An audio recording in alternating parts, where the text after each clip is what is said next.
جی میں نا وہ آپ کی ایک سن رہا تھا جی پروگرام، اس میں آپ تعریف قرآن کے حوالے سے گفتگو فرما رہے تھے. اچھا تو جی سر. میری عرض یہ ہے کہ آپ تعریف قرآن کے حوالے سے آپ کیا موقف اختیار کرتے ہیں؟ دیکھیں میرے نزدیک قرآن اتنا ہی اہم ہے جتنا ہی سنت اہم ہے. سنت قرآن سے سنت کی اہمیت کم نہیں ہے، اور جتنے قرآن کے الفاظ اہم ہیں اسی طرح قرآن کے معانی بھی اہم ہیں. تو مسلمان صرف غیرت دکھاتے ہیں قرآن کے الفاظ کے متعلق کہ قرآن کے الفاظ محفوظ ہیں، اس کے علاوہ قرآن کے معانی کے متعلق ان سب کا اجماع ہے کہ قرآن کے معانی جو رسول پاک صلی اللہ علیہ وسلم نے تفسیر کیا تھا، صحابہ کو سکھایا تھا، خطبے دیے تھے، تفسیر وَيُعَلِّمُهُمُ الْكِتَابِ جو معلم کتاب تھے وہ سب کھو گئے. وہ مسلمانوں کے پاس نہیں ہے. شیعوں کے پاس کچھ ہے، جماعت مخالفین کے پاس بہت کم ہے. اور اس کے علاوہ سنت تو بری طرح ناقص ہے، وہ بھی پوری سنت ہم تک نہیں پہنچی، اس سنت کا ایک حصہ ہم تک پہنچا. تو یہ حقیقت یہ ہے کہ دین ہر طرف سے، دین جو مسلمانوں کے پاس ہے ہر طرف سے ناقص ہے. کیونکہ ہم مان بھی لیں کہ الفاظ قرآن اگر محفوظ بھی ہیں تو وہ الفاظ، ان الفاظ سے اگر جب تک ان کے معانی ہمارے پاس نہیں ہے جس طرح اللہ نے ارادہ کیا ہے. مثلا ایک کتاب ہے ہمارے پاس، ایک شاعر کا کتاب ہے، اس کا شاعر ہمیں سمجھ نہیں آتی اچھی طرح سے کہ اس کے شاعر کے اشعار کے کیا مراد ہیں، اچھی طرح سے ہمیں نہیں سمجھ آتی.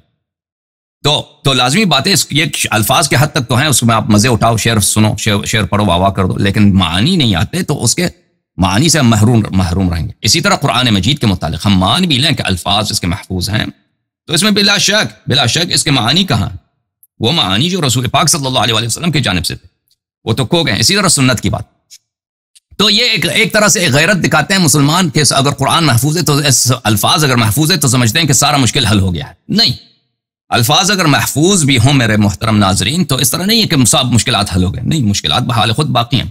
جہاں تک الفاظ قرآن کا تعلق ہے تو مسلمان جو شیعہ بھی ہیں اور جو ہمارے بھائی اہل سنت کہلاتے ہیں وہ ہیں، یہ سب ان دونوں کا فی الحال اکثریت یہی کہتی ہے کہ، بلکہ جماعت اہل سنت کے اکثریت یہی فرماتے ہیں کہ قرآن کے الفاظ محفوظ ہیں، اس میں کسی طرح کا نقصان نہیں ہے. تو جب ہم فریقین کے علماء کے پاس جاتے ہیں کہ آپ کے پاس دلیل کیا ہے اس بات پر، کیونکہ یہ ایک ایسی بات ہے کہ بدیہی تو نہیں ہے جس کے لیے دلیل کی ضرورت نہ ہو، اس کے لیے دلیل کی ضرورت ہے. اگر قرآن ناقص ہے تو اس کے لیے بھی دلیل کی ضرورت ہے، قرآن کامل ہے تو اس کے لیے بھی دلیل کی ضرورت ہے. تو دلیل کیا ہے؟ تو دلیل کو جب ہم دیکھتے ہیں دلیل ان کے پاس کچھ بھی نہیں ہے. نہ وہ شیعہ علماء جو کہتے ہیں قرآن کامل ہے ان کے پاس بھی کوئی دلیل نہیں ہے. جو معزز اہل سنت کے علماء فرماتے ہیں کہ قرآن میں کمی نہیں ہے، تو ان کے دلائل کو بھی آپ جب کھولتے ہیں تو سوائے تعصب کے کہ وہ تعصب کے بنا پر دلائل کو نظر انداز کرتے ہیں اور اپنے دلائل کو اچھی طرح سے نہیں دیکھتے کہ ان کے دلائل ان کے مدعا پہ دلالت نہیں کرتے. دوسری طرف جب ہم آتے ہیں کہ جو لوگ نزول قرآن کے شاہد تھے، صحابہ کرام، اہل بیت اطہار علیہم السلام، ان کا کیا موقف ہے، بالخصوص اہل بیت طاہرین علیہم السلام کا، جن کے متعلق رسول اللہ صلی اللہ علیہ وسلم نے فرمایا کہ بھی قرآن سے الگ نہیں ہوں گے، اور قرآن اور اہل بیت اکٹھے حوض کوثر پہ رسول پاک صلی اللہ علیہ وسلم پہ وارد ہوں گے. تو ان کا کیا موقف ہے؟ تو جب ان کے متعلق آتے ہیں تو صحابہ کرام اور رسول پاک صلی اللہ علیہ وسلم کے اہل بیت اخیار علیہم السلام دونوں کی اجماع ہے بلا شک و بلا رائے کہ قرآن میں نقصان واقع ہوا ہے. ترتیب نزول نہیں ہے، اس کے علاوہ آیات اس میں سے کم کیے گئے ہیں. یہ تو بدیہی بات ہے، جو شخص اپنے تعصبات کو چھوڑ دے، ادلہ کی طرف دیکھے کہ دلیل کیا کہتی. موجودہ قرآن جو ہمارے ہاتھ میں ہے، کیا یہ کامل ہے؟ اس کے کامل ہونے کی ہمارے پاس کوئی دلیل نہیں ہے. کیا یہ ناقص ہے؟ اس کے ناقص ہونے پر ادلہ بے حد و بے حساب ہیں. دونوں فریقین کے روایت اس مسئلے پہ نہ صرف کثیر اور صحیح ہیں بلکہ متواتر ہیں. جی سر، بسم اللہ. جی میں نے آپ گفتگو سنی ہے جی، اس میں سے دو باتیں مجھے نظر آئی ہیں جی. ایک بات یہ کہ آپ نے کہا کہ یہ دین کامل نہیں، دین ناقص ہے. اور دوسری بات آپ نے یہ کی کہ تحریف قرآن کے حوالے سے آپ نے کہا کہ اس میں تعریف ہوئی ہے، اور آپ نے کہا کہ اس پر دلائل بھی موجود ہیں. جی ہاں، یہ دو باتیں ہیں جی. پہلی بات یہ ہے کہ دین ناقص ہے، جبکہ اللہ رب العزت نے قرآن مجید میں ارشاد فرمایا الیوم اکملت لکم دینکم واتممت علیکم نعمتی وردیت لکم الاسلام دینا. اب آپ کو ترجمہ بتانے کی ضرورت نہیں ہے. اور دوسری جگہ اللہ رب العزت نے ارشاد فرمایا الا للہ الدین الخالص.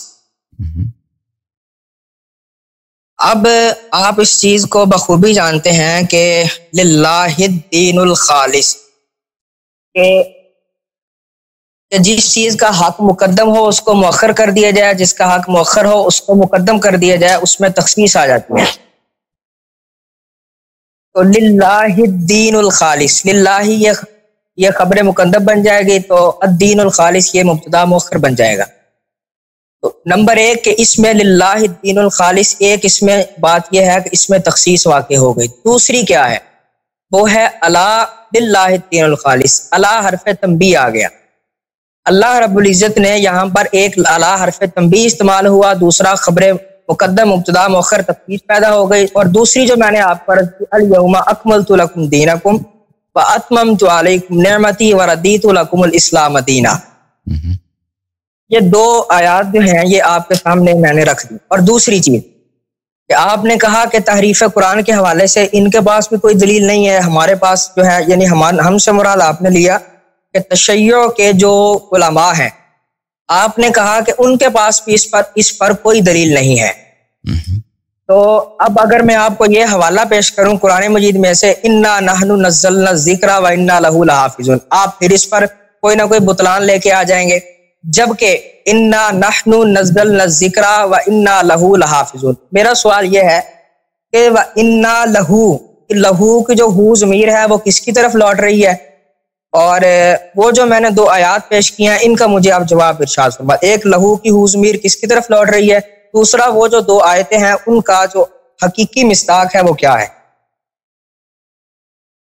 جی میرے معزز ناظرین، الیوم اکملت لکم دینکم واتممت علیکم نعمتی ورضیت لکم الاسلام دینا، آج میں نے آپ کا دین آپ کے لیے کامل کیا ہے اور اپنی نعمت آپ پہ تمام کر دی ہے، اور اسلام کو دین کے حیثیت سے آپ کے لیے میں نے پسند کیا ہے اور اس سے میں راضی ہوا ہوں۔ یہ اللہ تعالیٰ کا ارشاد ہے۔ تو قبلہ صاحب کا یہ فرمان ہے کہ یہ دلالت کرتی ہے کہ دین اسلام کامل ہے۔ دین اسلام کامل ہے، بلا شک و بلا ریب، دین اسلام کامل ہے۔ وہ کون سا دین؟ وہ دین جو رسول پاک صلی اللہ علیہ وسلم کے پاس تھا، وہ دین جو انہوں نے اپنے اوصیاء طاہرین علیہ السلام کو منتقل فرمایا، ٹھیک ہے نا۔ اب جو دین، جس دین میں اس کے بعد بدعتیں داخل ہو گئیں، اس دین میں سے بہت ساری چیزیں چینج کی گئی ہیں، اس کے اجزاء نکالی گئی ہیں، اس میں بدعتیں داخل کی گئی ہیں اس کی جگہ، اور اس میں سے رسول پاک صلی اللہ علیہ وسلم کے ارشادات حذف ہو گئے۔ اب اسلام کس چیز کا نام ہے؟ اسلام اس میسج کا نام ہے، اس پیغام کا نام ہے، اس رسالت کا نام ہے جو اللہ نے بشر کے لیے بھیجا ہے۔ رسول پاک صلی اللہ علیہ وآلہ وسلم جو صادق امین ہیں، انہوں نے اس انفارمیشن کو، اس میسج کو لے کے آیا ہے۔ اگر اس انفارمیشن میں سے، اس میسج میں سے بعض اجزاء کٹ گئے ہیں، ضائع ہو گئے ہیں تاریخ میں، تو اس کا مطلب ہے کہ میسج ہمیں ناقص پہنچا۔ وہ میسج اس وقت کامل تھا، بلا شک بلا ریب، اس میں کوئی شک ہی نہیں ہے۔ لیکن جو دین ہمارے اب یہ مسلمانوں کے پاس ہے، اس کی وہ بہت بدیہی ہے۔ عالم محترم، میں آپ کی خدمت میں عرض کر رہا ہوں، یہ قرآن مجید ہمارے سامنے ہے، یہ قرآن مجید یہ اسلام کا رکن رکین ہے، اس کا اسلام کا ستون ہے۔ اب مجھے بتائیں قرآن کے معانی کی اہمیت ہے یا نہیں؟ قرآن کے معانی کی قطعاً اہمیت ہے۔ والذی بعث فی الأمیین رسولا منہم یتلو علیہم آیاتہ ویزکیہم ویعلمہم الکتاب والحکمہ وإن كانوا من قبل لفی ضلال مبین۔ اللہ وہ ذات اقدس ہے جس نے امیین میں اپنا رسول بھیجا ہے۔ رسول صلی اللہ علیہ وسلم کا ایک کام یہ ہے کہ وہ آیات الہی کی تلاوت کرتے ہیں، قرآن مجید کی تلاوت کرتے ہیں، لوگوں کو قرآن سکھاتے ہیں، ویزکیہم، لوگوں کو پاک کرتے ہیں، ان کی گناہوں سے ان کو دور کرتے ہیں، بری عادات بری آداب سے دور کرتے ہیں، ان کو پاک کرتے ہیں۔ وَيُعَلِّمُهُمُ الْكِتَابَ، اور تیسری شان یہ ہے کہ ان کو کتاب سکھاتے ہیں رسول اللہ صلی اللہ علیہ وسلم۔ بس رسول پاک صلی اللہ علیہ وسلم کے بنیادی ڈیوٹیز میں سے، بنیادی واجبات میں سے اللہ کی جانب سے یہ فریضہ ہے کہ وہ کتاب سکھا دیں، کتاب سکھا دیں۔ اب قرآن مجید کے آیات ایسے ہیں کہ بلا شک بلا ریب کوئی بھی شخص اس کو ٹیسٹ کر کے دیکھ سکتا ہے۔ قرآن مجید کے آیات ایسے جنرل اسٹیٹمنٹس ہیں کہ اکثر کہ ان میں مفسرین میں بڑا اختلاف ہے کہ ہر آیت میں وہ مختلف احتمالات دیتے ہیں۔ آپ تفسیر فخر رازی کھول کے دیکھیے، تفسیر جامع البیان لابن جریر الطبری کھول کے دیکھیے، ہر آیت کے ذیل میں مختلف اقوال الا ماشاءاللہ کے ڈھیر لگے ہوئے ہیں۔ تو یہاں پر رسول پاک صلی اللہ علیہ وآلہ وسلم نے جو تفسیر فرمایا ہے بلا شک بلا ریب وہ حجت ہے، کیونکہ وہ قرآن ناطق ہے، قرآن اس کے سینہ اقدس پہ نازل ہوا ہے، قرآن کا امین وہ ہیں۔ اب ان کی تفسیر کہاں ہے؟ انہوں نے تفسیر اگر نہیں کیا ہے تو اس کا مطلب ہے کہ وہ قرآن جھوٹ ہے، وہ یعلمہم الکتاب جھوٹ ہے۔ اگر انہوں نے تفسیر فرمایا وہ تفسیر کہاں ہے؟ ٹھیک ہے نا، اگر وہ تفسیر تو آپ دکھا نہیں سکتے، تو پتہ یہ چلا کہ جو انفارمیشن آیا ہے انفارمیشن میں نقصان واقع ہوا، انفارمیشن جو آیا وہ ہم تک نہیں پہنچا، میسج جو آیا اس میسج میں سے بہت سارے گٹ گئے۔ اسی طرح قرآن کے بعد بلکہ قرآن کے ہم پلہ سنت ہے، نبی کریم صلی اللہ علیہ وآلہ وسلم کی سنت ہے، وما ينطق عن الهوى ان هو الا وحی یوحى، نبی کریم صلی اللہ علیہ وسلم کا کلام اقدس، ان کا فعل اسی طرح وحی ہے جس طرح قرآن کریم وحی ہے، یہ بھی وحی ہے۔ وحی کے دو اقسام ہیں، ایک وحی ہے قرآن مجید، دوسرا وحی ہے کلام رسول صلی اللہ علیہ وآلہ وسلم۔ تو کیا رسول پاک صلی اللہ علیہ وآلہ وسلم کے سارے احادیث ہم تک پہنچے ہیں؟ نہیں، بلا شک بلا ریب نہیں پہنچے ہیں، بلا شک بلا ریب نہیں پہنچے ہیں۔ آپ خود حنفی ہیں، آپ اپنے فقہ میں جا کر دیکھیے ابو حنیفہ صاحب کتنے، ان کے پاس کتنے احادیث ہیں، کتنے احادیث کی روح سے وہ فتوے دیتے ہیں؟ بہت ہی کم۔ اور وہ یہی کہا جاتا ہے کہ ابو حنیفہ صاحب کہتے تھے کہ احادیث بہت کم ہے، احادیث اسی لیے مجھے رائے کی ضرورت ہے، مجھے اجتہاد کی ضرورت ہے، مجھے قیاس اور استحسان کی ضرورت ہے، اسی لیے ان کو اہل رائے کہتے ہیں۔ اسی لیے ان سے بہت شدید اختلاف تھا اپنے زمانے کے محدثین، ان کے زمانے میں جو تھے ان میں بہت کشیدگی تھی ان کے اور ابو حنیفہ کے درمیان۔ تو لہذا اگر اس میسج میں کمی آ گئی، یہ ایک بدیہی بات ہے، ایک بدیہی بات ہے۔ الیوم اکملت لکم، اللہ نے دین کامل کر دیا۔ اگر بعد میں لوگوں نے، مسلمانوں نے اس میں نقصان پہنچایا، اس کو گٹھایا ہے، اس کو ضائع کر دیا، اس کو فراموش کر دیا، تو اس میں اللہ کے اس کا کوئی، اللہ نے تو اہتمام کیا تھا، اللہ نے تو اپنے حبیب صلی اللہ علیہ وسلم پہ دین کامل نازل کیا تھا۔ حبیب صلی اللہ علیہ وآلہ وسلم نے اپنے اوصیاء طاہرین علیہ السلام کو کامل منتقل کیا تھا۔ تو اگر امت نے نبی صلی اللہ علیہ وسلم کے تعلیمات کو ضائع کر دیا، فراموش ہو گیا، کتب میں درج نہیں ہوئی، اور اوصیاء طاہرین علیہ السلام کو یکی بعد دیگر شہید کر دیا گیا، اس طرح اس انفارمیشن میں کمی آ گئی ہے، اس میسج میں کمی آ گئی ہے، یہ تو بالکل آپ تعصب کو چھوڑ دیں، آپ مجھے دکھانے کہ وہ کہاں ہے، احادیث تفسیر کہاں ہے، رسول اللہ صلی اللہ علیہ وسلم کے خطبے کہاں ہیں، رسول اللہ صلی اللہ علیہ وسلم کے، آپ کے پاس کل 3400 احادیث ہیں، ضعیف وغیرہ سب ملا کر، باقی احادیث کہاں ہیں؟ آپ کے علماء اس بات پہ، وہی تو بدیہی بات ہے کہ جتنے پرانے مثلا بخاری کے زمانے میں جتنے احادیث، احمد بن حنبل کے زمانے میں جتنے احادیث تھیں وہ ہمارے زمانے میں نہیں ہے، احمد بن حنبل سے پہلے جتنی احادیث تھیں وہ احمد بن حنبل کے زمانے میں نہیں ہے، یہ تو وہ بدیہی بات ہے۔ صحابہ کے زمانے میں جتنی احادیث تھیں الا ماشاء اللہ، اور رسول پاک صلی اللہ علیہ وسلم کے صبح و شام وہ بیان کرتے تھے، افعال اقوال ان کے ہم تک نہیں پہنچے ہیں، تو یہ دین میں نقصان ہے، بلا شک بلا ریب، یہ نقصان کا سبب ہے۔ تو الیوم اکملت لکم دینکم، دین کامل ہے، جی ہاں، وہ دین جو نبی صلی اللہ علیہ وسلم کے پاس تھا، جو رسول پاک صلی اللہ علیہ وسلم اس کی پرچار کرتے تھے۔ اس کا مطلب یہ نہیں کہ جو دین احناف کے پاس ہے، جو دین مالکیہ کے پاس ہے، جو دین ماتوریدیہ کے پاس ہے، جو دین اشاعرہ کے پاس ہے، جو دین آج مسلمانوں کے پاس ہے، یہ بھی اسی طرح جس طرح رسول پاک صلی اللہ علیہ وسلم کے زمانے میں تھا، اس کا کوئی، یہ ان دونوں میں بڑا تضاد ہے۔ پھر بھلے آیات آپ نے تلاوت فرمائی ہے سورہ مبارکہ زمر سے، اعوذ باللہ من الشیطان الرجیم، الا للہ الدین الخالص، دین خالص، پیور دین اللہ کے کی ہے، للہ، لام اگر ہم ملکیت کے لے لیں، پیور دین اللہ کی ہے، یا اللہ کیا، یا پیور دین، خالص دین، جس دین میں کسی قسم کی ملاوٹ نہیں ہے، وہ اللہ کے لیے ہے، ٹھیک ہے، ہم مانتے ہیں اس کے منکر پہ لعنت، لیکن یہ کہاں پہ دلالت کر رہی ہے؟ جو دین مسلمانوں کے پاس ہے، اس میں بدعت نہیں، یہ آیت کہاں سے دلالت کر رہی ہے اس بات پر؟ یا اس کے سارے اجزاء وہی ہیں جو رسول پاک صلی اللہ علیہ وسلم کے زمانے میں تھی، تو اس کا کوئی آپس میں کوئی بنتا بھی نہیں ہے۔ اچھا، یہ ان کی، آپ کا یہ بات، آپ کی جو آیت تلاوت کی ان کی جواب۔ اب آتے ہیں اس آیت کی طرف۔ بسم اللہ الرحمن الرحیم، انا نحن نزلنا الذکر وانا له لحافظون۔ میں اپنے محترم ناظرین سے استدعا کرتا ہوں کہ وہ خوب توجہ دیں ہماری باتوں پر، اگر ہماری بات سچ ہے تو مان لیں، کیونکہ حق بات کو ماننا یہ فریضہ اسلام یہی ہے، اسلام کے حق بات کو مان لیا جائے۔ وبشر عباد الذین یستمعون القول فیتبعون احسنہ، بشارت دے دو، خوشخبری دے دو میرے ان بندوں کو جو بات کو سنتے ہیں اور اس میں سے جو بہترین قول ہے اس کی اتباع کرتے ہیں۔ تو اب آپ دیکھتے ہیں یہ آیت کو بار بار پڑھا جاتا ہے کہ انا نحن نزلنا الذکر وانا له لحافظون، ہم نے ذکر نازل کیا اور ہم اس کی حفاظت کرتے ہیں۔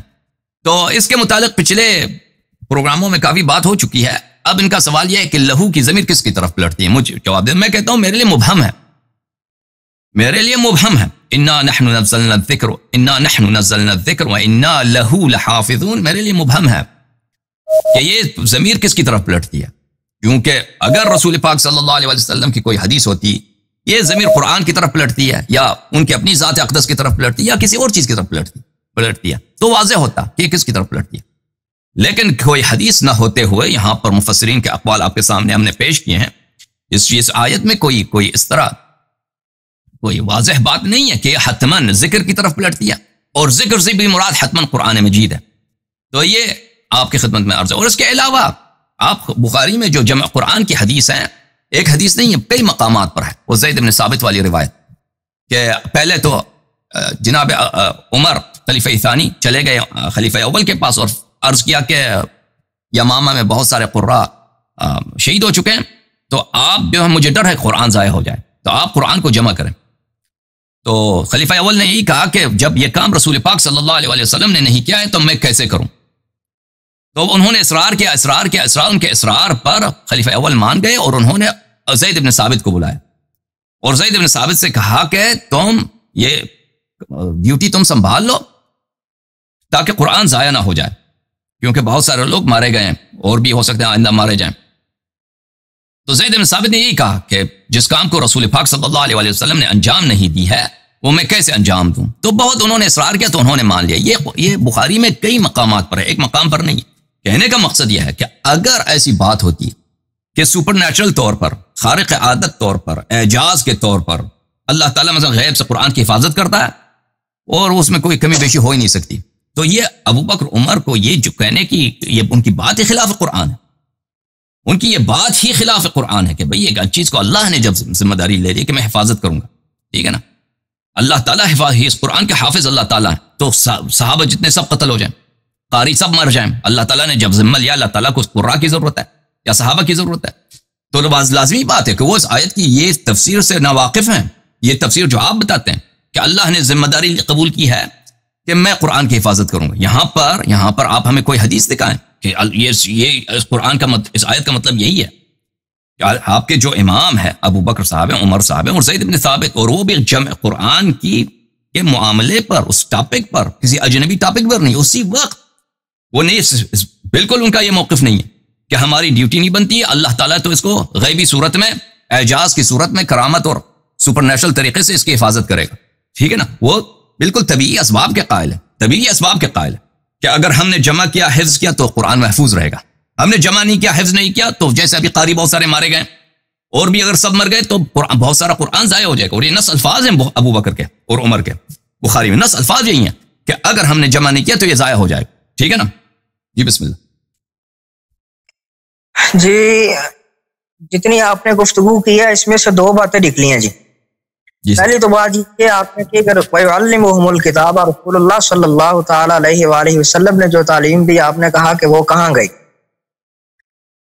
یہ میں آپ کی بات کے ساتھ مکمل طور پر اختلاف نہیں کرتا، میں اتفاق بھی کسی حد تک کرتا ہوں کہ جو ذخیرہ احادیث تھا وہ کہہ لیں کہ اس میں جو یعنی گڑبڑ تھی وہ ہوئی ہے، لیکن جو ہمارے جرح و تعدیل کے امام ہیں، مثال کے طور پر امام ذہبی ہیں، امام قسطلانی ہیں، امام عسقلانی، اور جو اس طرح کی بڑی بڑی شخصیات ہیں، امام ذہبی وغیرہ، انہوں نے جو اسماء الرجال تھا اس پر انہوں نے کام کیا، سارے معاملات ہوئے. اچھا، جو وحی غیر مطلوب ہے یعنی کہ رسول اللہ صلی اللہ علیہ وآلہ وسلم کے جو فرامین ہیں، تو جو وہ ہم تک پہنچے، اور ائمہ محدثین نے جو یعنی اصول محدثین جو تھے ائمہ ان کے، انہوں نے ان پر حکم جاری کیا. اور بالخصوص جس طرح کے بخاری شریف میں ہے کہ رسول اللہ صلی اللہ علیہ وآلہ وسلم ایک پورا باب ہے اس میں تفسیر کا، اور ترمذی شریف میں بھی ہمارے پاس ہے کہ رسول اللہ صلی اللہ علیہ وآلہ وسلم نے کہ یہ آیت ارشاد فرمائی اس سے یہ مراد ہے، یہ ارشاد فرمائی اس سے یہ مراد ہے. تو اس میں رسول اللہ صلی اللہ علیہ وآلہ وسلم کے فرامین موجود ہیں جو رسول اللہ صلی اللہ علیہ وآلہ وسلم نے باتیں ارشاد فرمائی. اور دوسرا یہ کہ آپ نے کہا جی کہ وہ امام اعظم جو تھے ان کے پاس احادیث نہیں تھیں تو اس لیے ان کو اہل الرائے کہا جاتا ہے. تو اہل الرائے ہونا کوئی ایسی بات نہیں ہے، جبکہ حضرت معاذ بن جبل رضی اللہ تعالیٰ عنہ کو رسول اللہ صلی اللہ علیہ وسلم نے جب یمن کی طرف بھیجا تو فرمایا کہاں سے فیصلہ کرو گے؟ انہوں نے عرض کی یا رسول اللہ صلی اللہ علیہ وسلم میں قرآن مجید سے فیصلہ کروں گا. فرمایا اگر وہاں سے نہ مل سکا یا رسول اللہ صلی اللہ علیہ وسلم میں آپ کے فرامین سے کروں گا. فرمایا اگر ان میں سے بھی تجھے واضح طور پر نہ مل سکا، عرض کی انا اجتہد، یا رسول اللہ صلی اللہ علیہ وسلم میں اجتہاد کروں گا. تو اگر انہوں نے ارشاد فرمایا کہ میں اجتہاد کروں گا. اہل الرائے یعنی کہ اہل رائے جو ہوتا ہے آپ اس کو جانتے ہیں کہ وہ از خود اپنی طرف سے، وہ امام اعظم ابو حنیفہ رحمۃ اللہ علیہ، یہ موضوع اور طرف چلا جائے گا، انہوں نے اپنی طرف سے خود از خود جو ہے وہ باتیں نہیں گھڑی، بلکہ رسول اللہ صلی اللہ علیہ وسلم کی جو احادیث تھیں ان میں سے انہوں نے جو تھا وہ اس طرح کیا کہ ان میں سے جس طرح نکات نکلتے گیا، جس طرح مسائل کا استنباط و استخراج ہوتا گیا، وہ اس میں سے شکیں، ان میں سے جو مسائل تھا وہ اس کا استخراج استنباط کرتے چلے گئے. اور دوسرا یہ کہ انا نحن نزلنا الذکر و انا لہ لحافظون. آپ نے کہا جی لہو جو ہے کہا جی وہ انا نحن نزلنا الذکر، وہ کوئی اور بھی ذکر ہو سکتا ہے. اب میرا سوال یہ ہے کہ آپ نے کہا کوئی بھی ذکر ہو سکتا ہے، اب نزلنا یہ تنزیل سے ہے، آپ اس بات کو جانتے ہیں کہ تنزیل باب تفعیل اس کا خاصہ کیا ہے. تو اب باب تفعیل جو ہے اس میں سے تنزیل سے نزلنا آیا، نزلنا الذکر و انا لہ لحافظون.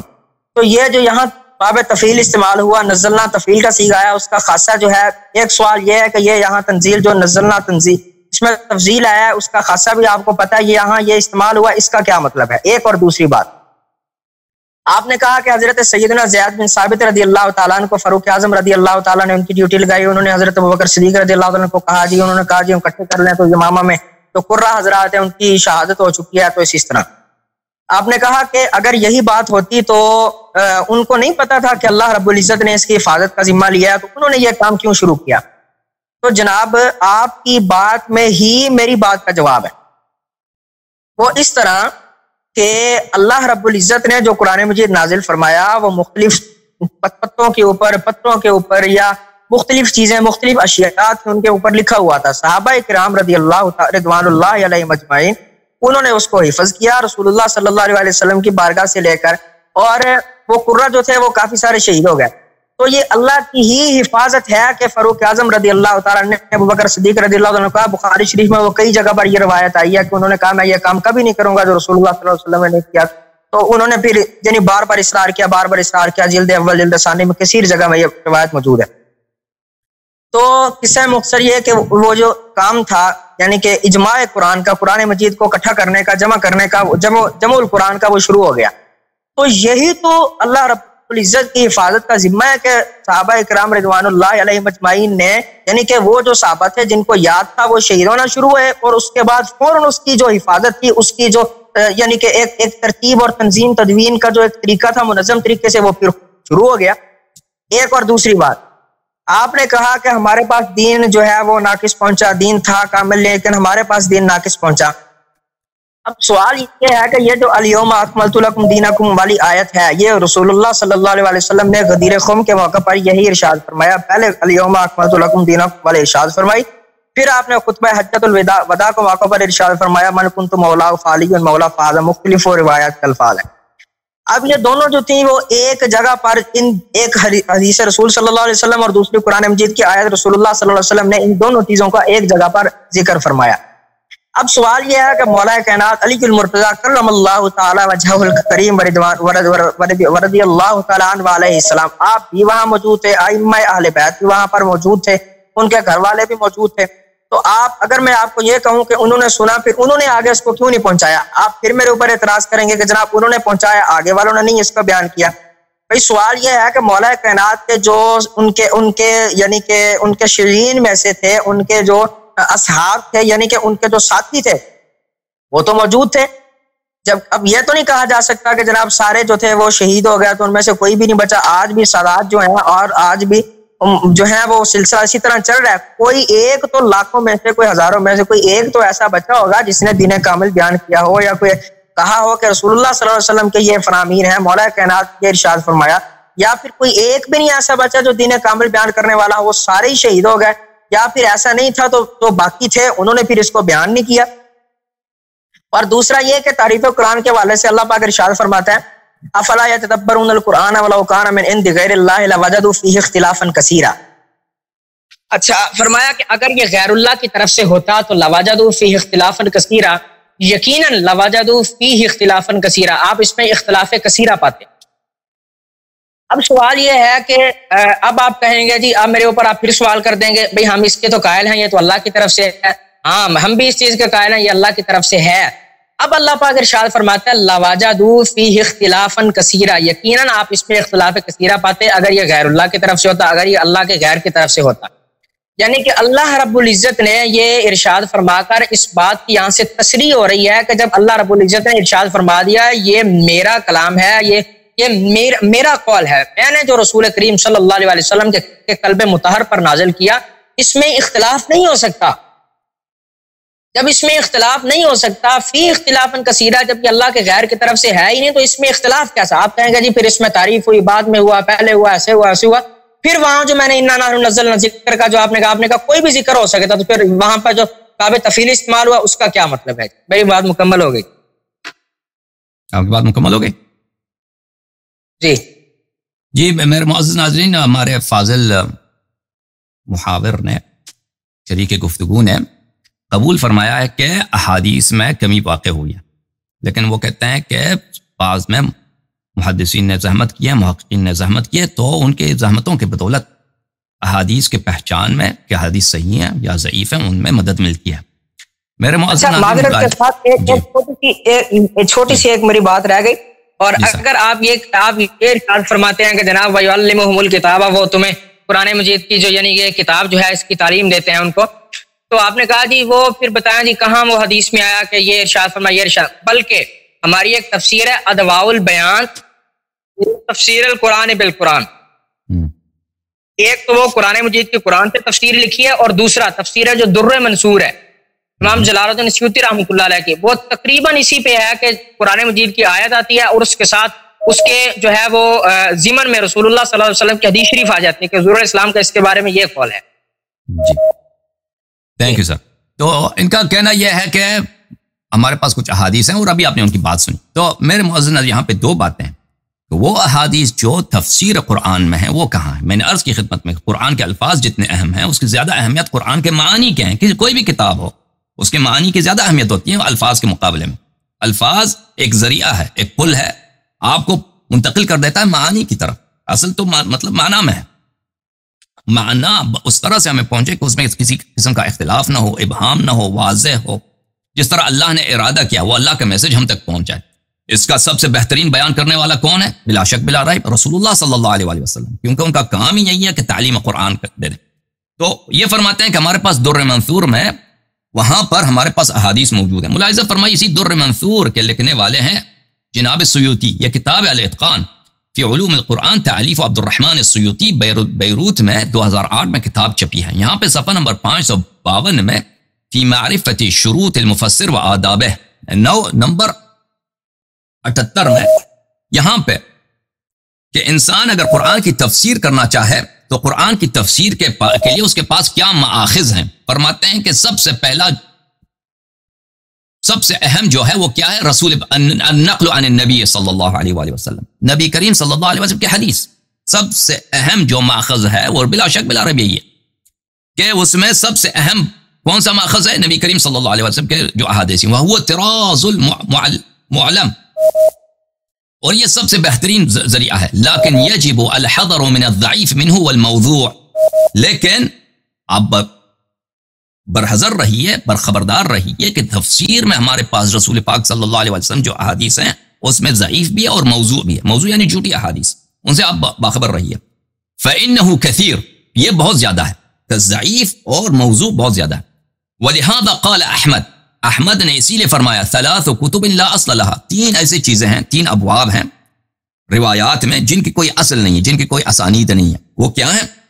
المغازی، ایک مغازی ہے جو سیرہ رسول صلی اللہ علیہ وسلم ہے، جنگیں ہوئی ہیں، اس کے احادیث کے کوئی سند نہیں ہے. دوسرا ہے ملاحم، الملاحم والفتن، یعنی جو رسول پاک صلی اللہ علیہ وسلم کی پیشین گوئیاں ہیں، انہوں نے جو اخبار دی ہیں کہ آخر الزمان میں آئندہ میں کیا باتیں واقع ہوں گی، اس میں بھی احادیث سب ضائع ہو چکی ہیں، اس کی کوئی سند نہیں. اور تیسری کیا؟ وہ تفسیر، تیسری تفسیر ہے. یہ احمد بن حنبل ہے، یہ کوئی چھوٹا آدمی نہیں ہے، یہ بخاری کا بھی استاد ہے، مسلم کا بھی استاد ہے، تمام کتب اربعہ کے کہ ان سب انہی سے حدیث اخذ کیا انہوں نے. وہ فرماتے ہیں کہ تفسیر میں اس کے کوئی ہمارے پاس سند نہیں ہے. اچھا، پھر اس کے بعد کہتے ہیں کہ احمد بن حنبل کے شاگردوں نے کہا ہے کہ ان کی مراد یہ ہے کہ ان کے غالب کے اسناد نہیں ہے. غالب ہمارے پاس جو احادیث ہیں تفسیر میں اس کے اسانید نہیں ہے. وإلا فقد صح من ذلك كثير كتفسير الظلم بالشكر في آية الأنعام. لیکن ہمارے پاس بہت سارے احادیث ہیں جو صحیح ہیں تفسیر میں. مثلا آیت الانعام میں ظلم سے مراد شرک ہے. والحساب اليسير بالعرض والقوة بالرمي في قوله وعدوا لهم ما استطاع من قوة. اور ایک دوسرا مثال ہے کہ سورہ مبارکہ انفال میں وعدوا لهم ما استطعتم من قوة، اس سے مراد یہ ہے کہ تیر اندازی میں رسول پاک صلی اللہ علیہ وسلم سے حدیث ہے کہ تیر اندازی میں آپ آمادہ ہو جائیں، اس سے مراد یہ ہے. اچھا، دو مثالیں دے دی. اس دو مثالوں کے بعد قلتوس جناب سیوطی فرماتے ہیں الذی صح من ذلك قلیل جدا، فرماتے ہیں کہ بات غلط ہے کہ ہمارے پاس تفسیر میں احادیث زیادہ ہیں. فرماتے ہیں جو ہمارے پاس صحیح حدیث ہے تفسیر میں قلیل جدا، بہت ہی کم ہے، نہایت ہی کم ہے. بل اصل المرفوع منه فی غایت القلہ. اس کے بعد کہتے ہیں نہیں، اصل مرفوع کیا ہے؟ یعنی مستند. اب مستند ہے، ایک حدیث اگر مستند ہے اس کے ساتھ سند ہے، تو یہ تو عام ہے کہ اس سے وہ سند صحیح ہو یا ضعیف ہو یا حسن ہو یا وہ سند معتبر ہو یا غیر معتبر ہو. یہ تو نہیں ہے کہ اگر سند ہے تو وہ حتماً صحیح ہے. فرماتے ہیں اصل بات یہ ہے کہ مرفوع یعنی مستند فی غایت القلہ، مستند حدیث ہمارے پاس حدیث میں غایت قلت میں ہے.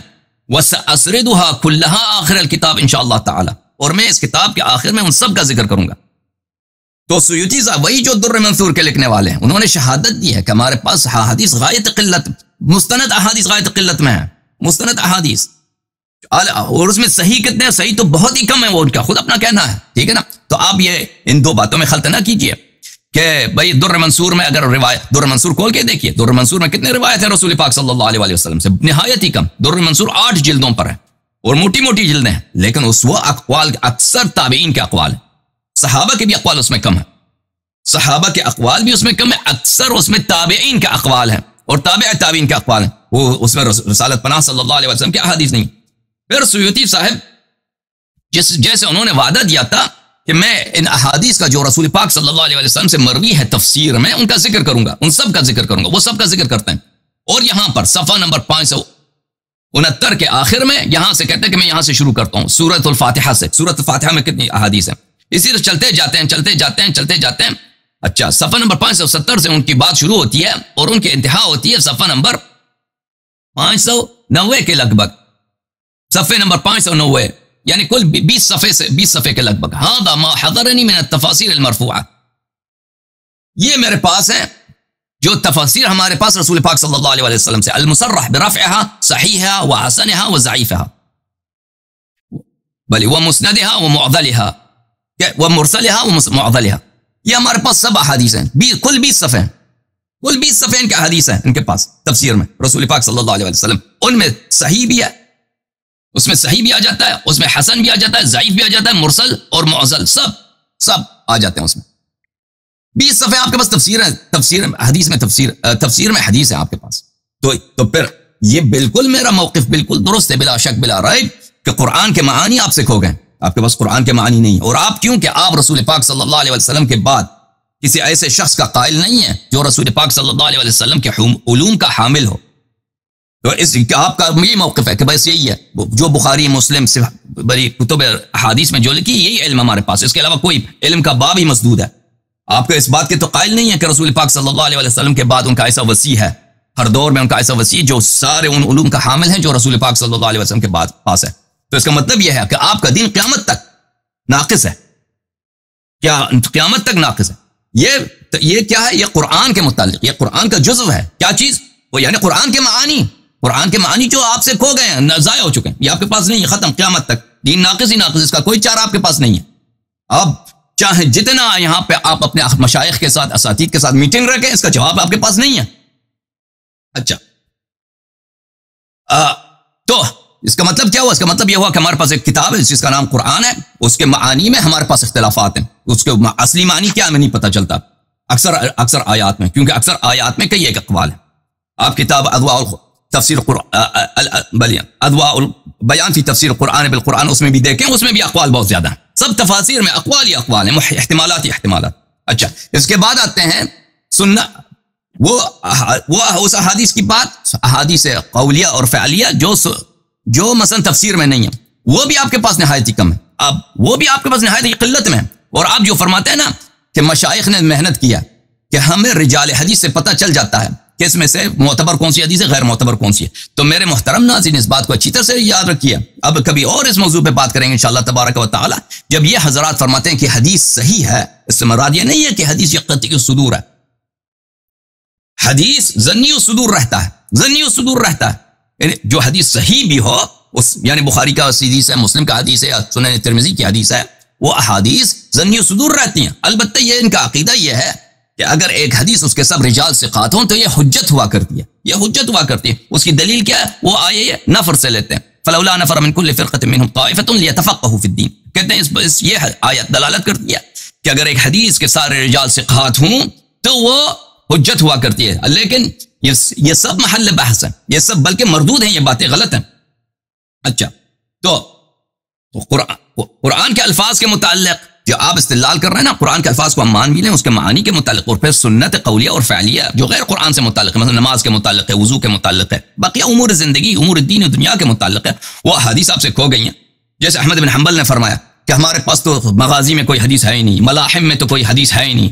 تو اسی طرح باقی امور میں بھی آپ کے حدیث بہت کم. اچھا، پھر آپ نے کہا کہ ہمارے پاس جو ہے رائے جو ہے اس کی ایک ہمارے پاس اصل ہے، کیونکہ حدیث میں ہے کہ اجتہاد کرنی چاہیے. تو میرے معزز ناظرین، جس حدیث کا انہوں نے حوالہ دیا ہے وہ کہ حدیث معاذ بن جبل کی ہے، جو وہ یمن جاتے ہوئے ان سے مروی ہے. ملاحظہ فرمائیے، ضعیف سنن الترمذی تالیف محمد ابن عیسیٰ ابن ثورہ الترمذی، اور تحقیق کس کی؟ محمد ناصر الدین الالبانی کی، چھاپ الریاض. یہاں پر صفحہ نمبر 124 میں اسی حدیث کی بات ہے. باب ما جاء فی القاضی کیف یقضی، قاضی کیف قضاوت کرے گا. اچھا، قاضی اپنی ڈیوٹی کیسے انجام دے گا؟ تو یہاں پر کیف تقضی، اس نے کہا کہ اگر قرآن میں بھی نہ ہو، سنت میں بھی نہ ہو، تو میں اجتہاد کروں گا. الحمدللہ الذی وفق رسول اللہ صلی اللہ علیہ وآلہ ضعیف. ایک حدیث آپ نے حوالہ دیا، وہ آپ کے اپنے کتب میں وہ حدیث ضعیف ہے. یعنی اجتہاد کی تصحیح کے لیے عمدہ جو سب سے محکم دلیل ہے جماعت ہمارے بھائیوں کے نزدیک، وہ یہی حدیث ہے. ہم اجتہاد کرتے ہیں، بھئی ایک چیز قرآن میں بھی نہیں، سنت نہیں، اپنی فکر سے بنا لیتے ہیں. جو سب سے اہم بات ہے وہ کیا ہے؟ وہ یہی ہے، اور وہ حدیث ضعیف ہے، اور حدیث ضعیف ہے. اس کے علاوہ میرے محترم ناظرین، آپ کی خدمت میں عرض کروں کہ یہ حدیث قرآن کے مخالف ہے. کیوں قرآن کے مخالف ہے؟ ملاحظہ فرمائیے، سورہ مبارکہ مائدہ میں، سورہ مبارکہ مائدہ میں اللہ تعالیٰ کا ارشاد ہے آیہ نمبر 48 میں، فَحْكُمْ بَيْنَهُمْ بِمَا أَنزَلَ اللَّهُ، فَحْكُمْ بَيْنَهُمْ بِمَا أَنزَلَ اللَّهُ. اللہ تعالیٰ کا ارشاد ہے کہ آپ لوگوں میں قضاوت جب کرتے ہیں، بما انزل اللہ کے مطابق آپ قضاوت کریں. اب قرآن میں نہیں، سنت میں اپنے سے آپ سے بنا دوں گا، اپنے فکر سے بنا دوں گا، یہ قرآن کے خلاف ہے. اچھا، میں آپ کی خدمت میں عرض کروں، اگر کہ رائے کے مذمت میں آپ لوگوں کے ہاں احادیث بہت زیادہ ہیں. اگر میں آپ کو اگر آپ چاہیں تو میں وہ احادیث آپ کو دکھاؤں رائے کی مذمت میں، لیکن ہم موضوع سے نکل جائیں گے. جناب عمر سے اور باقی صحابہ سے بہت ساری روایت مروی ہیں کہ انہوں نے کیسے رائے کی، انہوں نے تان کیا. اچھا، اس کے علاوہ جب ابو حنیفہ صاحب کی ذکر آیا ہے تو میں آپ کی خدمت میں ان کے ایک بہت ہی جید عالم ہیں جو آپ سب جانتے ہیں، ان جماعت کا اس پہ فخر ہے، وہ اس کتاب کے مؤلف ہیں، کتاب بخاری کے مؤلف محمد ابن اسماعیل بخاری. ان کی بات سناؤں کہ وہ ان کا رائے کیا ہے ابو حنیفہ کے متعلق. یہ کتاب التاریخ الکبیر تالیف محمد ابن اسماعیل البخاری، یہ جلد نمبر 8 ہے اس کتاب کی، کتاب تاریخ کبیر میں. یہاں پر صفحہ نمبر 81 میں نعمان ابن ثابت ابو حنیفہ کے متعلق ان کی فرمائش کیا ہے، ملاحظہ فرمائیے.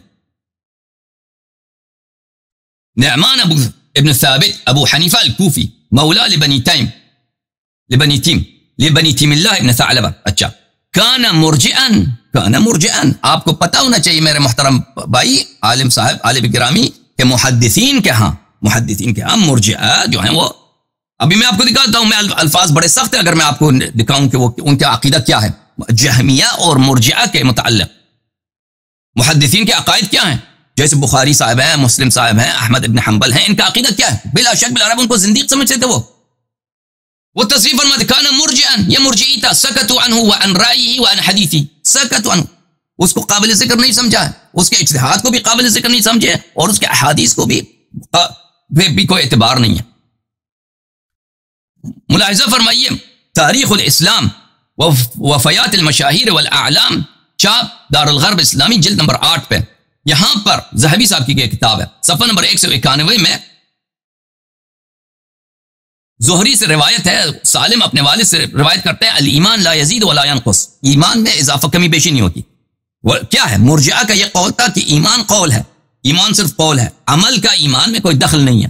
آپ نماز نہ پڑھیں تو جب تک آپ نے شہادتین پڑھی ہے تو آپ مومن ہیں. اچھا، تو اس حدیث کو زہری سے نقل کیا گیا رسول پاک صلی اللہ علیہ وسلم سے. ابو العباس ابن سراج کہتے ہیں، ابو ابن سراج کہتے ہیں، شہدت ابا عبداللہ البخاری ودفع الیہ کتاب محمد ابن کرم، اس کو یہ حدیث دکھایا گیا محمد ابن اسماعیل بخاری کو.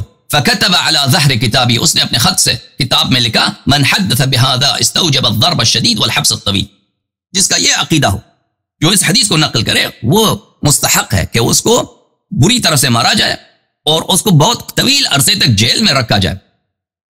کتاب السنہ لابی بکر احمد ابن محمد ابن یزید الخلال، متوفى سنہ 311. یہاں پر یہ ملاحظہ فرمائے جلد نمبر 5 میں، یہاں پر ذکر الجہمیہ، جہمیہ اور مرجعہ کے متعلق یہاں پر اس صفحے میں احمد بن حنبل سے روایت کرتے ہیں، اذا عرف ربه بقلبه وان لم تعمل جوارحه يعني فهو مؤمن وهذا كفر ابلیس قد عرف ربه بقلبه فقال رب بما اغويتني. احمد بن حنبل کے متعلق جہمیہ اور مرجعہ کا یہ قول ذکر کیا گیا کہ ایمان تو صرف دل میں ہوتا ہے، عمل کا کوئی تعلق ہی نہیں ایمان میں. تو اس نے کہا کہ یہ ابلیس والی کفر کی بات، یہ وہی کفر ہے جس میں ابلیس اس میں کافر ہوا ہے. اچھا، ابن تیمیہ نے اپنے مختلف کتب میں، کم از کم اس کے ایک کتاب میں موجود ہے کہ بخاری کی جو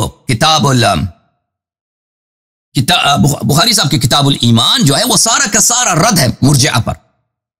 اور اس بخاری صاحب نے کتاب الایمان میں ایسے اس کے کتاب الایمان جو صحیح بخاری میں ہے، یعنی جامع الصغیر میں ہے، وہ حدیث انہوں نے شامل کیے ہیں جس سے یہی ثابت کرنا ان کا مقصود ہے کہ عمل کا دخل ہے ایمان میں، اور صرف عقیدے سے انسان مومن نہیں بنتا. بہرحال تو یہ آپ ان جس کو وہ سمجھتے ہیں نا کہ ان کی اجتہاد صحیح ہے، یہ آپ کے بخاری ہے کہ نہ ان کے اجتہاد کو مانتا ہے نہ اس کی حدیث کو مانتا ہے ابو حنیفہ کی، اور اس کو اسلام سے بھی خارج سمجھتا ہے کیونکہ اس کو مرجعی سمجھتا ہے. اچھا، اب آتے ہیں اس بات کی طرف، جمع قرآن کی طرف، کہ جمع قرآن والی حدیث میں کہ بلے کہ میں نے آپ کی خدمت میں عرض کیا کہ صحابہ کا یہ قول ہے، صحابہ کا یہ قول ہے، جناب ابو بکر خلیفہ اول کا، جناب عمر خلیفہ ثانی کا، اور زید بن ثابت تینوں کا، کہ ہمیں قرآن جمع کرنی چاہیے، اگر جمع نہ کریں قرآن ضائع ہو جائے گا، کیونکہ بہت سارے صحابہ جو قاری تھے وہ شہید ہو چکے ہیں. تو اس کا مطلب ہی یہی ہے کہ وہ اس بات کو نہیں مانتے کہ اللہ تعالیٰ نے قرآن کے ذمہ لی ہے، بلکہ یہ ہماری ذمہ داری ہے کہ قرآن کی حفاظت کریں. میں اس بات سے آگے بڑھتا ہوں میرے معزز ناظرین، اگر جمع قرآن کی آپ کہانی دیکھیں، جو ہمارے پیارے بھائی محترم برادران جو صحابہ کے ماننے والے ہیں، جو اپنے آپ کو اہل سنت کہتے ہیں، ان کا جس طرح عقیدہ مثلا امامت کی طرح ہے، اسی طرح قرآن مجید میں ان کا عقیدہ اگر دیکھیں تو بالکل واضح البطلان ہے. ان کا عقیدہ کیا ہے؟ ابھی انہوں نے خود کہا کہ رسول پاک صلی اللہ علیہ وسلم نے قرآن مجید کو لکھایا، کس میں لکھا؟ تختیوں پہ لکھایا، ہڈیوں پہ لکھایا، پتوں پہ لکھایا، اور وہ اس سے متفرق تھی، اور وہ وفات ہو گئے. تو وفات ہو گئی جس نبی صلی اللہ علیہ وسلم کی ڈیوٹی یہی تھی کہ قرآن کو پہنچانا ہے، اور قیامت تک تو دوسرا قرآن آنے والا نہیں ہے. یہ بعد میں آنے والے نسلوں تک امانت داری کے ساتھ کیسے پہنچایا جائے؟ نہ اس نے کوئی اہتمام کیا کہ اس قرآن کی حفاظت کرے، اس قرآن کو وہ جمع کر دے، یا کم از کم کسی امین شخص کے سپرد کر دے، امانت دار شخص کے سپرد کر دے کہ وہ بعد میں وہ اس کو جمع کرے تاکہ ضائع نہ ہو. کچھ بھی نہیں ہوا، کیا بس چلے گئے، ختم ہو گئے. جس طرح وہ دنیا سے چلے گئے اور خود وہ ہمیشہ خبردار دیتے تھے، تحذیر کرتے تھے کہ میرے بعد ایسے لوگ آئیں گے، ایسے امام آئیں گے جو آپ کو گمراہ کر دیں گے دین سے. لیکن ان کو پتہ بھی ہے کہ ساری اختلافات امامت کی وجہ سے، اس کے باوجود انہوں نے امام کی تعیین نہیں کیا. دین میں بدعات وارد ہوئی اسی لیے کہ دین میں امامت میں اختلاف آیا، تبھی دوسرے مسائل پہ اختلاف اس کی فرع ہے. تو اس کے باوجود انہوں نے امام تعین نہیں کیا. اسی طرح قرآن مجید کے متعلق، یعنی آپ کا عقیدہ جو ہے، آپ کا جو موقف ہے قرآن مجید فرقان حمید کے متعلق، یہ سب سے پہلا طعن ہے کس پر؟ رسول اللہ صلی اللہ علیہ وسلم پر، اور اس سے بڑھ کر اللہ تعالیٰ پر، کہ اللہ تعالیٰ نے کیوں ایسا اہتمام نہیں کیا؟ کیوں نبی کریم صلی اللہ علیہ وسلم اتنا قیمتی میسج اللہ کی جانب سے لے کر آ رہے ہیں، قرآن مجید اور اس کے معانی، اس کے محفوظ رہنے کے لیے کوئی اہتمام نہیں کیا، کچھ بھی نہیں کیا، ختم بات. میرے معزز ناظرین ملاحظہ فرمائیے، میں آپ کی خدمت میں دکھاؤں کہ بخاری کی جو روایت ہے وہ یہ ہے، صحیح بخاری شابدار احیاء التراث العربی، یہاں پر صفحہ نمبر 831 میں ملاحظہ فرمائیے،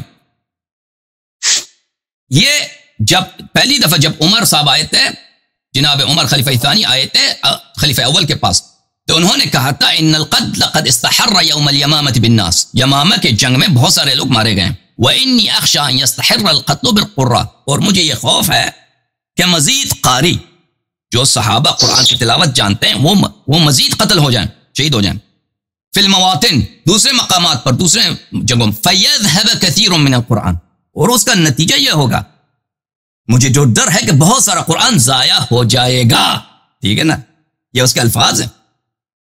آپ کے نزدیک ابو بکر عمر یہ دونوں سب صحابہ سے افضل ہیں، آپ کہتے ہیں یہ اسپیشل اسٹوڈنٹ ہے رسول پاک صلی اللہ علیہ وسلم کا، اور یہ سب سے افقہ تھے، تفسیر میں، علم میں سب سے آگے تھے، تو کیا وہ ایسا خلاف قرآن عقیدہ رکھ سکتے ہیں؟ آپ مجھے بتائیں، کیا مثلا ایک شخص جو عام مسلمان ہے خلاف قرآن عقیدہ رکھ سکتا ہے؟ نہیں رکھ سکتا۔ ایک عام مسلمان خلاف قرآن عقیدہ رکھنا کفر ہے۔ اگر اس آیت کا یہی مفہوم ہے کہ اللہ تعالیٰ قرآن کی حفاظت کرے گا، تو عمر صاحب کیوں فرماتے ہیں کہ مجھے ایک ڈر ہے کہ بھئی یہ قاری لوگ مارے جائیں گے اور بہت سارا قرآن ضائع ہو جائے گا، فَيَذْهَبَ قُرْآنٌ كَثِيرٌ، بہت سارا قرآن ضائع ہو جائے گا۔ تو مطلب یہی ہے کہ وہ اس آیت سے وہ مفہوم نہیں لیتے جو آپ لیتے ہیں، ٹھیک ہے نا۔ اس آیت کا جیسے میں نے عرض کیا، یہ ایک زبردستی والی بات ہے کہ ایک آیت پکڑ لو، اس پہ ایک معنی جو ہے تحمیل کر دو، اس کا آیت کا معنی یہی ہے۔ کیوں آپ انصاف نہیں کرتے کہ ہمیں نہیں معلوم؟ بلی انا نحن نزلنا الذکر وانا له لحافظون، ہاں کس کی طرف پلٹتا ہے؟ اچھا، اب مان بھی لینا لہو لحافظون کہ اللہ تعالیٰ نے قرآن کی حفاظت کیا، تو میں آپ کی خدمت میں عرض کرتا ہوں کہ آپ کی کتب میں تو بہت سارے آیات ہیں جو ضائع ہو چکے ہیں، مثلا حروف سبعہ ہیں، قرآن کے حروف سبعہ ہیں، آپ اس کے متعلق ہمیں دکھائیں۔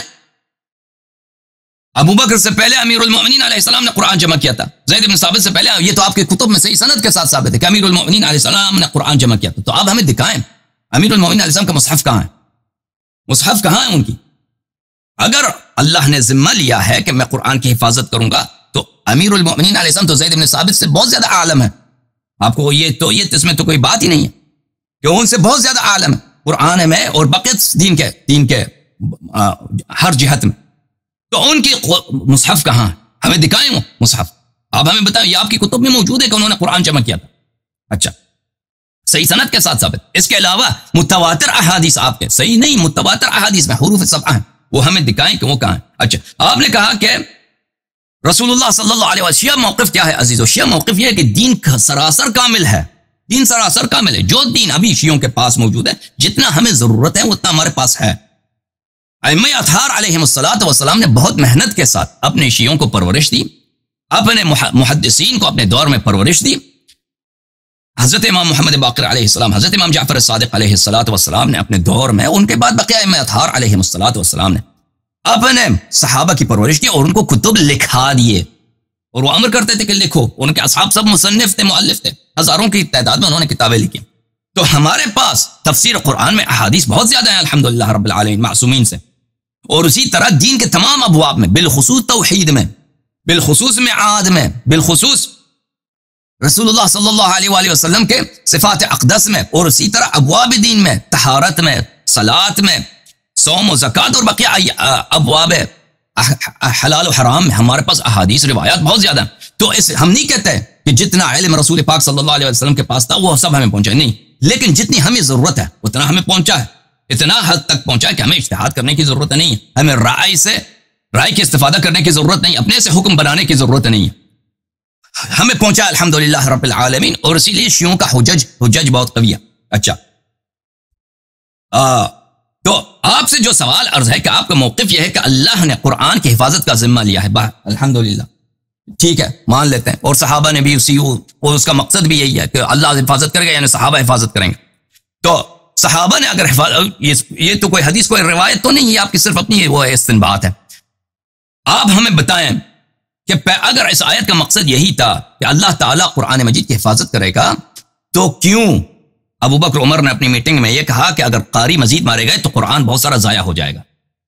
کیا ان کے لیے جائز تھا کہ وہ اللہ کے حکم کے خلاف اظہار رائے کر دیں، اللہ کے قرآن مجید کے خلاف ایک عقیدہ رکھیں، کیا ان کے لیے جائز ہے؟ یا اس آیت کا مفہوم ہی کچھ اور ہے، انا نحن نزلنا الذکر وانا لہ لحافظون، اس کا مطلب یہ ضروری طور پہ نہیں ہے کہ اللہ نے قرآن کی حفاظت کا ذمہ لیا ہے، ٹھیک ہے نا؟ اچھا، پھر ہمیں اس سوال کا جواب دے دیں کہ قرآن کے معانی کے احادیث تو آپ کے پاس ہیں نہیں، قرآن کے الفاظ اگر سب کے سب محفوظ بھی ہوں، ایسا کہ مثلا ایک شعر کی کتاب ہے ہمارے پاس، تو اس کے معانی میں پتہ نہیں چلتا خاص طور پہ کہ معنی کیا ہے، تو اس شعر کا فائدہ کیا ہے؟